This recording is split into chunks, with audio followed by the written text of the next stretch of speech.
ازيكم يا جماعة عاملين ايه؟ النهاردة هنتكلم عن واحد من ارخص وافضل اللابتوبات اللي ممكن تشتريها للاستخدام المكتبي او للدراسة وللجامعة والحاجات اللي شبه كده، وهو ال MSI Modern 14. اللاب دوت يا جماعة من افضل اللابات اللي جربتها في الفئة الاقتصادية، لانه بيقدم باكج متكاملة جدا بالنسبة لسعره. فخلينا كده قبل ما نخش في الفيديو افكرك لو الفيديو عجبك تعمل لايك وتشترك في القناة لسه مشتركتش، لان دوت فعلا بيساعد جدا. طب خلينا كده نبدأ بحتة الديزاين أو التصميم، واللي هو مميز جدا بصراحة في اللاب دوت.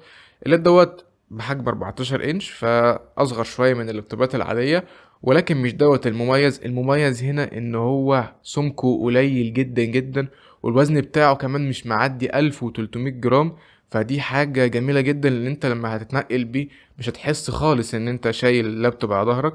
وكمان الشاحن اللي جاي مع الجهاز ده شاحن صغير جدا برضو. في حتة التنقل دي هتبقى حاجة سهلة جدا بالنسبة لك، لو رايح بيه بقى الجامعة كل يوم هتبقى الموضوع سهل وبسيط، مش هتحس ان انت شايل حاجة تقيلة قوي على ظهرك. البودي بتاع اللابتوب او الجسم بتاع اللابتوب مصنوع كله من الالومنيوم، ودي حاجة كويسة جدا جدا بصراحة، انها تديك متانة او لمسة فخامة اكتر على الجهاز عن طبعا البلاستيك المنتشر في الفئة ديت.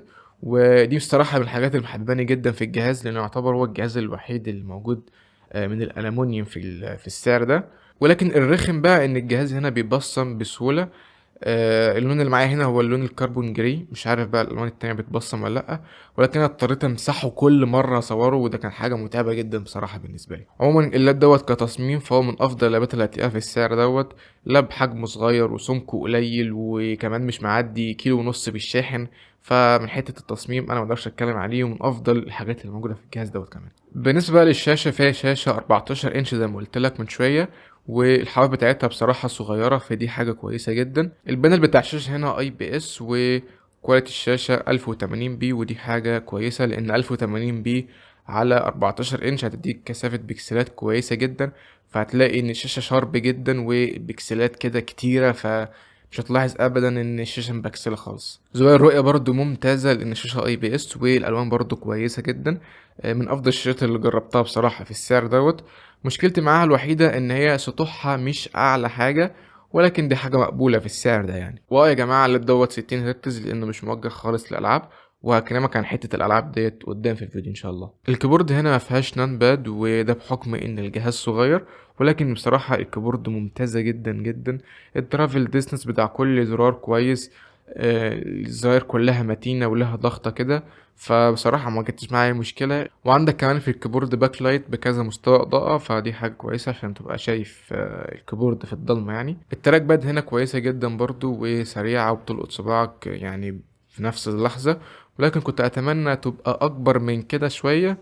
بس يعني كحجم فيها برضو مزايا كويسة برضو. خليني سريعا اقول لك على المخارج الموجودة في اللاب دوت.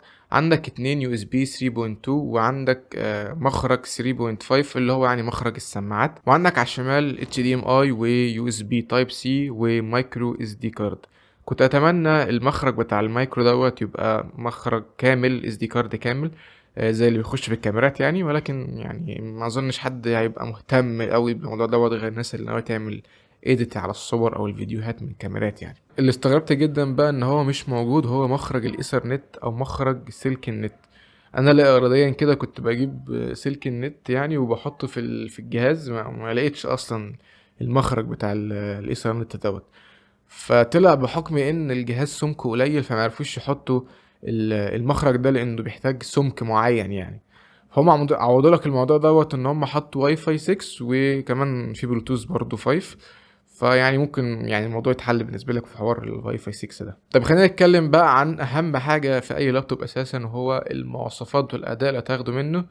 النسخه اللي معايا هنا هي اقوى نسخه موجوده في السوق، وهي نسخه الرايزن 7، حتى اقوى من الاي 7 كمان. فبالتالي هتلاقي النسخة دي أغلى نسخة، وهكلمك عن حتة الأسعار دي في الآخر. المعالج الموجود هنا هو الرايزن 7 5700 يو مع 8 جيجا بايت رامات. والكارت الموجود هنا هو الكارت الداخلي اللي موجود في المعالج هو الفيجا 8. وعندك هنا 512 جيجا بايت M.2 اس اس دي، فدي حاجة كويسة جدا بصراحة. طب خليني اكلمك شوية عن المعالج اللي جاي في الجهاز دوت، واللي هو ال 5700 يو زي ما قلت لك من شوية. المعالج ده أنا شايفه هو أفضل معالج في فئة اللابتوبات بتاعة الbusiness أو اللابتوبات اللي مش gaming أو اللابتوبات الموفّرة في الطاقة عمومًا. ليه المعالج ده أفضل معالج من وجهة نظري يعني. المعالج ده 8 كور و12 thread، وفي نفس الوقت بيوفّر جدًا في الطاقة، فهنا ممكن تعمل مونتاج بشكل كويس جدًا على 1080p، وممكن تشغّل after effect وتكتب أكواد برمجية على أي compiler من غير أي مشكلة. فالمعالج ده بصراحة ممتاز جدًا لأي استخدام ما عدا الgaming التقيل أو المونتاج التقيل. غير كده اللاب هيبقى شغال معاك زي الفل. وهنا باتكلم على النسخة بتاعة الRyzen 7 لإن بتختلف جدًا من i5 أو Ryzen 5. هنا الRyzen 7 أعلى معالج، فبالتالي هتاخد أعلى أداء ممكن. طيب بالنسبة للاستخدام العادي واللي هو معظم الناس هتجيبه عشانه، فأي نسخة حرفيًا من اللاب دوّة هتشغّلك من غير أي مشكلة، أيًا كان بقى Ryzen 5 i5 i3. ما أعتقدش في Ryzen 3، ولكن يعني المهم إن الرسالة وصلت. أي معالج من المعالجات الموجودة في اللاب دوّة هتشغّلك كويس جدًا على الاستخدام اللي زي الاستخدام المكتبي Word وExcel، الاستخدام الدراسي اللي ممكن تفتح شيتات الجامعة، تكتب على الWord ما أعرفش الassignment بتاعك والحاجات اللي زي كده. فاللاب دوّة هيشتغل معاك من غير أي مشكلة في أي معالج أو أي CPU جاي معاه. ولكن لازم تخلّي بالك من حاجة مهمة جدًا، لازم أقل رامات عندك تكون 8 جيجا بايت رامات، لإن الWindows 10 أقل حاجة لازم تكون عليه 8 جيجا، مش هينفع معاه خالص 4 جيجا في الوقت الحالي. فبصراحة أداء اللاب دوّة كويس جدًا، جدًا، وبالذات النسخة بتاعة الRyzen 7 والi7 هيدوك أداء ممتاز في كل المهام، تعمل عليهم كمان مونتاج أو شغل تقيل نوعًا ما، مش هيقولوا لك لأ. واللي مساعد جدًا برضه على التجربة الممتازة ديّة هو الSSD اللي جاي مع الجهاز. الSSD دوّة سريع جدًا بالنسبة لسعر الجهاز، ومخلّي كل حاجة تفتح بسرعة، ما فيش loading times، ما الجهاز بيفتح بسرعة، البرامج بتفتح بسرعة، فدي حاجة بتنقل يعني تجربة الجهاز لحتة تانية حرفيًا. طيب بالنسبة للألعاب، الجهاز دوّة مش موجه للألعاب بشكل مباشر، ولكن عشان هنا في يعني شريحة graphics كويسة نوعًا ما واللي هي الVega 8، فهتقدر تشغّل لك يعني ألعاب بشكل كويس جدًا. وفي حالة كمان ممكن تزود أداء الألعاب بنسبة كبيرة جدًا، جدًا، وهاقول لك عليها. وضع الجهاز كده وهو جاي لي بال8 جيجا بايت رامات بتوعه، ادّاني على Fortnite 60 فريم على 900p، وادّاني كمان على Rocket League نفس الكلام، وعلى Witcher 3 على 900p برضه low settings طبعًا كل ده. ادّاني 30 فريم. طبعًا مش أسلس تجربة، ولكن في الألعاب الخفيفة زي روكيت ليج وفورتنايت والألعاب الCS:GO والحاجات اللي زي كده هتشتغل معاك من غير أي مشكلة. طب لو أنت شخص عاوز تاخد أعلى أداء ممكن من الجهاز دوّة في الألعاب أو الgaming عمومًا، تعمل إيه؟ أول حاجة تخلّي الرامات بدل 8 تخلّيها 16. بعد كده تبقى عارف إن الVRAM بتاعة الgraphics card أو شريحة الgraphics بتshare الmemory مع الرامات العادية. فأنت تخش من الBIOS، بس أنت تبحث الأول وتخش تشوف إزاي تغيّر الVRAM. فأنت تغيّر الVRAM بدل ما كانت default 512 ميجا بايت تخلّيها ما بين 2 ل3 جيجا بايت VRAM. الموضوع دوّة هيفرق بشكل ملحوظ في أداء الألعاب، وهتاخد تقريبًا 40% تحسُّن أو 30% تحسُّن، مش متأكد يعني، ولكن هتاخد تحسُّن كبير جدًا. وممكن تشوف فيديوهات كتيرة جدًا على اليوتيوب بتعمل الموضوع دوّة. أنا طبعًا ما عملتش كده لإن أنا عندي ال8 جيجا رام بس، اللي هو كان عندي 16 كنت عملتها ونزّلت لكم فيديو.